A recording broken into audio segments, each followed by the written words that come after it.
Welcome back, and if you've just joined us, then, thank you for doing so, but you would have missed the first part. We had this exciting conversation with Charles Aniago, Commissioner for Information in Delta State. My guest on this half of the program is Mr. Akitayo Iwilade. He's a lawyer.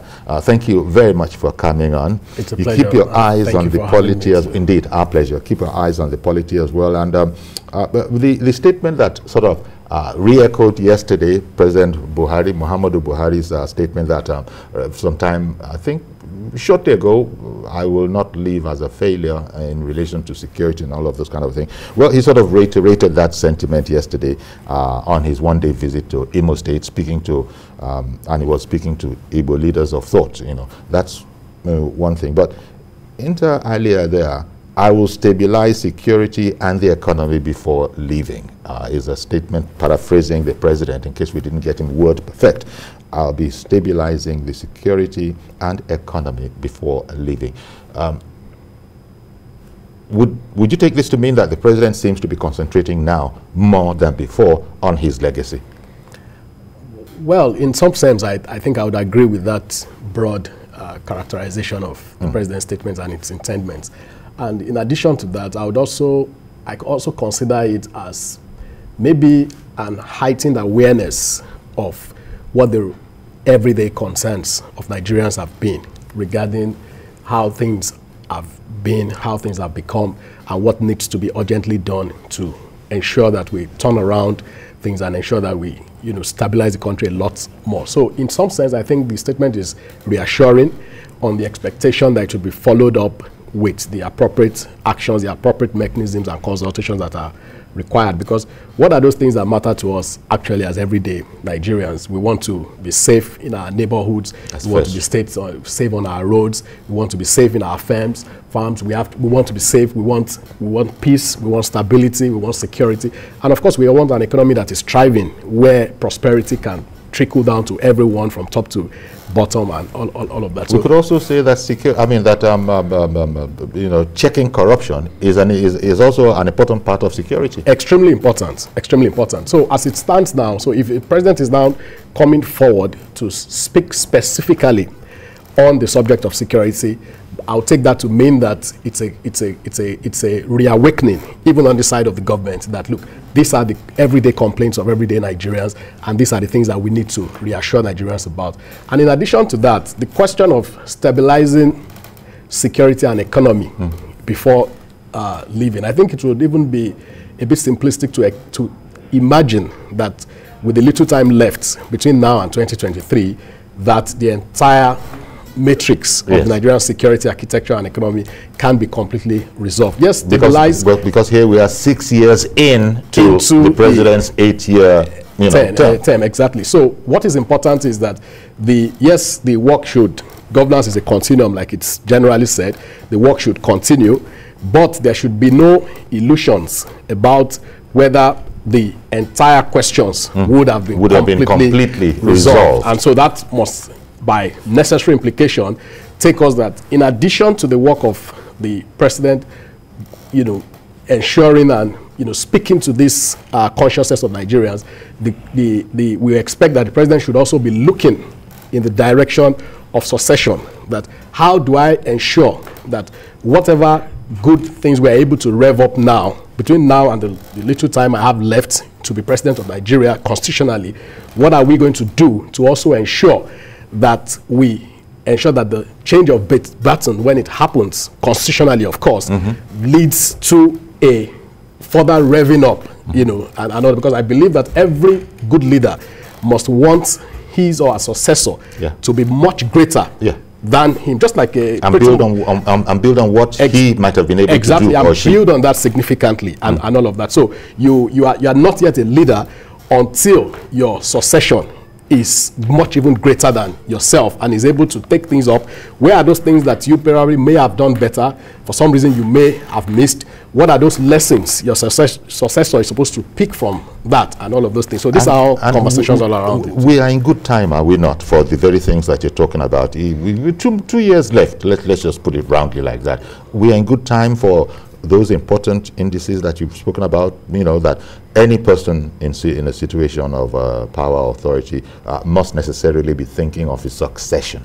Very, very, very important. Very, very important. So we have the time? Yes, we have the time. There's no better time to think of a credible and viable succession than the time when you begin to rationally look at things and see that things are winding down. Pretty much like even a parent in a family.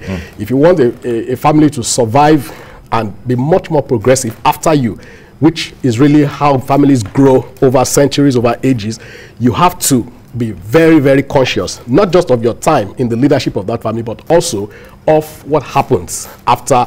So just like the everyday parlance where they say, oh, politicians think of the next election, they say statesmen think of the next generation. And if you are thinking of the next generation, incidentally, you also must think of the next election, as it were, in some instances, because the next election might also be very fundamental in providing that bulwark, that foundation for you to build on a better Nigeria for the coming generations. You know, I'd like your impressions on something else that's sort of related. The president has said, I think he was speaking in Imo, he was speaking about corruption. He was observing that corruption had become, was much more difficult, or very, very difficult to address. And you know, coming into office, it was a very, very important platform. People thought that he would even work magic with it. So when it's like people thought that Buhari has come, corruption has been shown the door. But now the president is saying that corruption has proved to be very, very difficult. How important, or shall we say hazardous, is this statement now? He's been 6 years as it, 2 years to go, and you've said all the things that you've said, that he must really be concerned now about handing over to the next guy. How so much sort of in order, the corruption part of it that the president says has become very, very difficult to address. Yes, very well. I just like you rightly pointed out that the you know, there was almost a magical expectation when the administration has come in. But now, with the benefit of hindsight, I'm sure that we as Nigerians now know that there's probably a lot more to fighting corruption and taking it out of the public space than just sloganeering around it and all of that. So what is clear is that there has certainly been some remarkable efforts, particularly at the inception of the administration, to at least be able to stem the tide of what was categorized as grand corruption at that time. But today, we still read about pockets of all sorts of activities that do not, you know, sync with the concept of anti-corruption and all of that. So which shows that, just like the president himself has realized, that yes, this is something we have tried to fight headlong. We may have succeeded on some fronts. We may have been able to retrieve some, but there's still a lot more to do. So that again takes us to the same question, that maybe it is now time to be a bit more institutionalized, you know, systemic in the way we approach the subject of corruption. Maybe we need to now be a bit more cerebral in how we approach it. That clearly it is clear that guns, boots of the army, jackboots and all of that will not magically take corruption out of the way. We now have to be a bit more deliberate and systemic in approaching it. And one of the ways we can approach it is that we have to recognize that the current structure of the Nigerian state as it is, it is almost impossible with, you know, what, you know, experts and many theorists will call our rent-seeking political system. It is almost impossible that that kind of system will not be corrupt, because it is not designed for direct accountability to the people right down to the autonomous units of the states.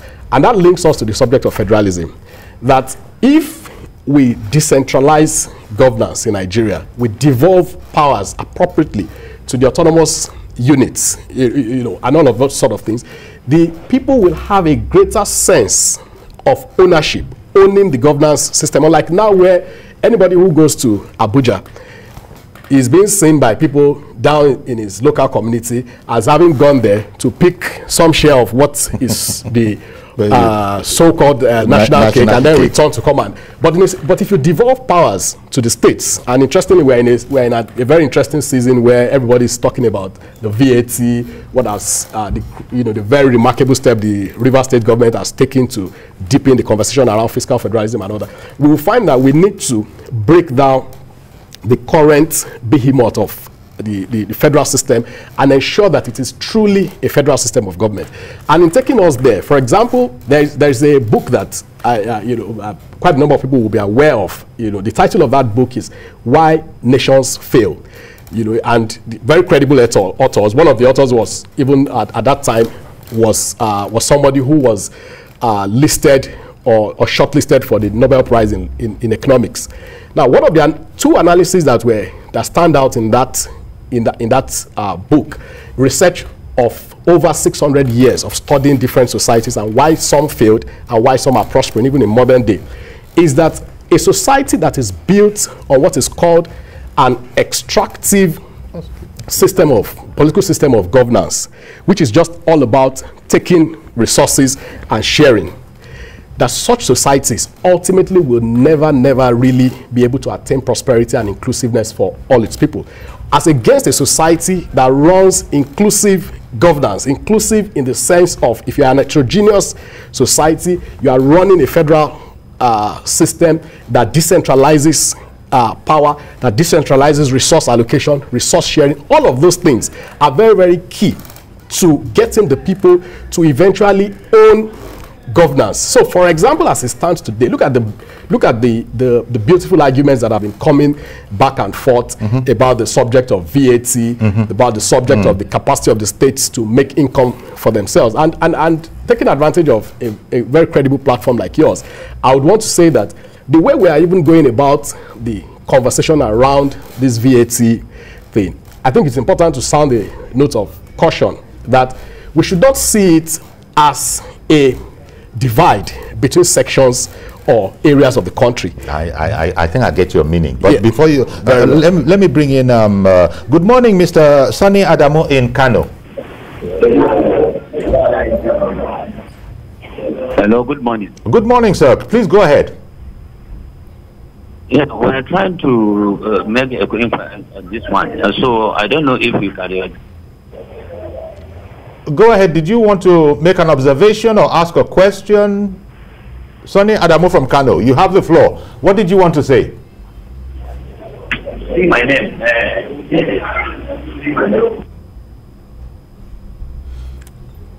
I can hear him, but we can hear you sort of. Sonny Adamu in Kano, we can hear you. Go ahead.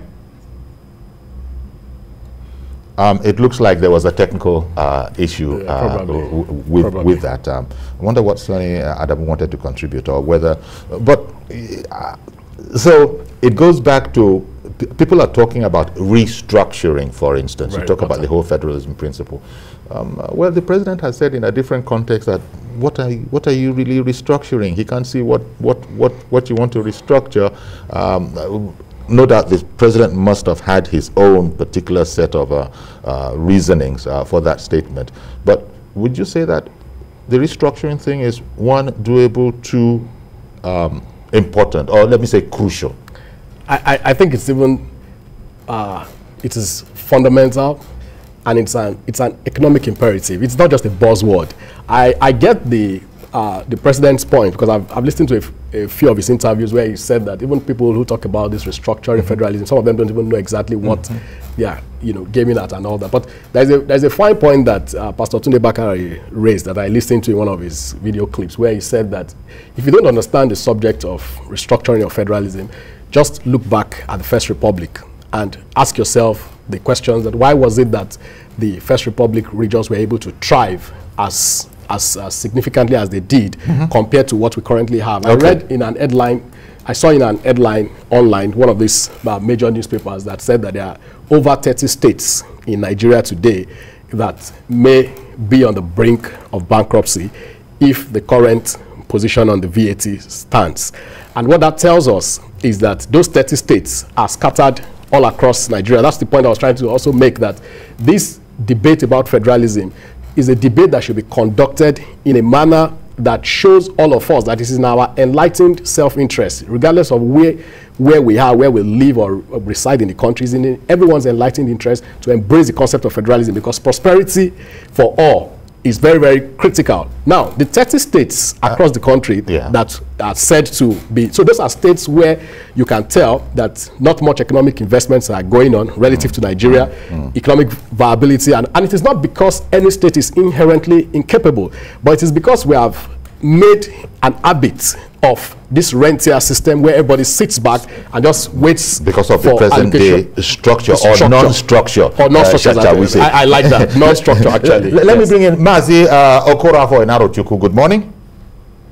Good morning, sir. Good morning, Mr. Iwila. Yeah. Now, there are things we have to look into to come before 2023. Now, in the federal government presently, Nigeria as per se, there are three cardinal things: health, education, security.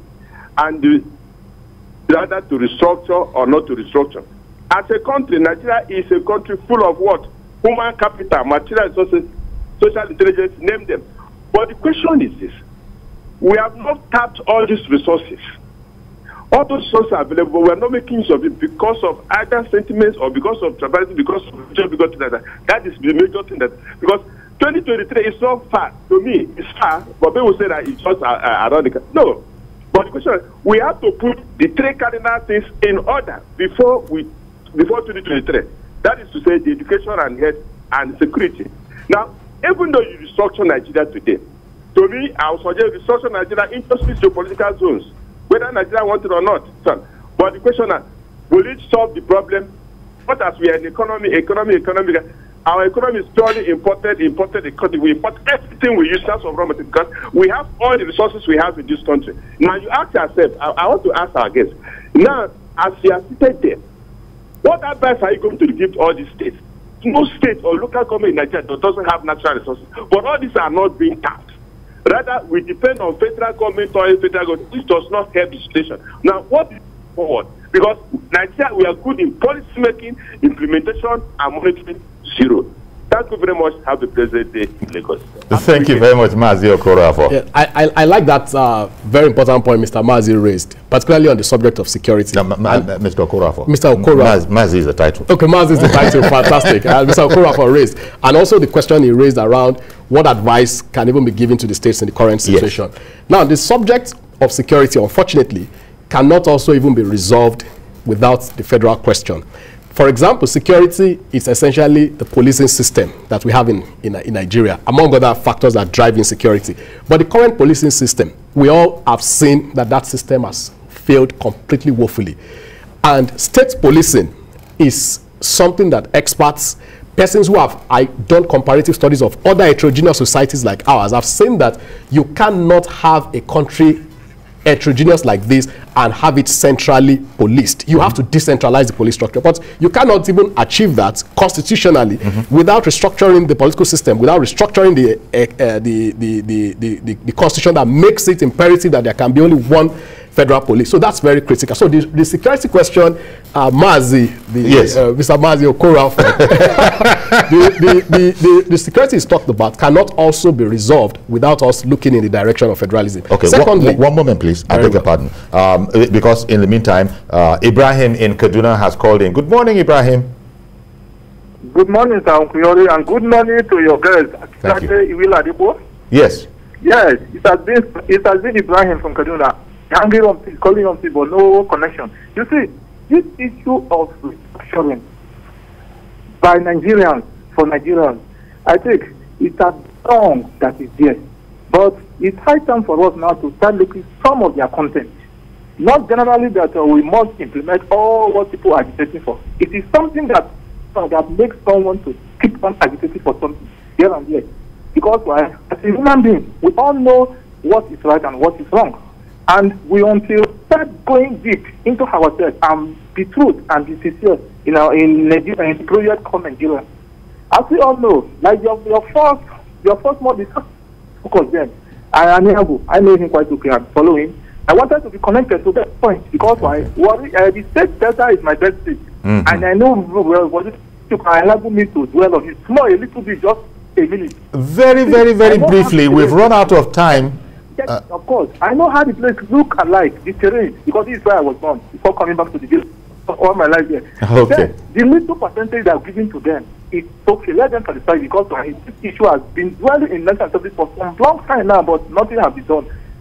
Someone done for you. If you accept and appreciate it, definitely they will each do more.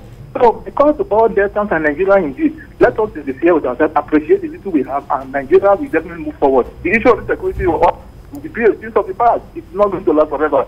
Good luck, Nigerians. Long life, Nigeria, and long life to you as well, and your program. Thank you very much. Oh, you're very kind, sir. Thank you very much, and we do indeed wish you the same. Well, we've almost run out of time now, but from what you said, these are very, very important issues. But the good thing that you've brought up as things that still need to be done, as this. Quite frankly, President Buhari is in the home stretch of his administration right now. Absolutely. You know, of the race, so to speak, and. Well, you said it is adequate time if there is a purpose and will. Absolutely. There is adequate time to set the stage as indeed the president wants. He wants to deal decisively with the issue of security and the economy, and we just added in corruption, even though the president said it's been very, very difficult. It's like the president didn't know. Like a lot of other people who thought that he would come in with a magic wand, but he's found that I heard a government official say in a totally different context that people don't really understand government until they come into it. And the person was actually saying so that he's in government, and he's saying that it's so very different once you're in it. But for all of that, people are going to be judging the president by the results he leaves when he leaves. Yes, and also by the quality of succession. And the quality of takes place after his administration. And I just want to say in closing to the question from both Mr. Okorafor and the person who called, Mr. Adamu, who called him from Kaduna, that as to what the states should be doing, the states should embrace and join in demanding for autonomy, to join the call for federalism and see it as they are enlightened in their own enlightened interests. Look at, for example, what progress federalism has brought to Lagos State under the leadership of Asiwaju Bola Ahmed Tinubu and the successive governors. Look at what federalism, look at what the ideals of federalism that were initiated under his then Attorney General, who is incidentally also the Vice President of the Federal Republic of Nigeria today, Professor Yemi Osinbajo. Look at all the ideals and ideas they brought in to even the judiciary system in Lagos State, the concepts of front-loading. I mean, I can speak for that as my profession. That most of the ideas that were brought in, you see those ideas are now being replicated across several states. And these were ideas initiated by Professor Osinbajo at that time when he was Attorney General in Lagos State and all of that. So there's a way the states should see themselves as competitors in an healthy sense, and also drive to fight for their own individual autonomy. That's the only way that the states can eventually get out of this unviability that everybody complains of. Thank you very much, Akintayo Iwilade, legal practitioner, for sharing your insights with us. It's my pleasure. Thank you for having me. So that's our program today. I was just going to say join us tomorrow, but I have to adjust that to Monday because we don't do weekends. And do have a great weekend. I'll be Orifolarin. See you then.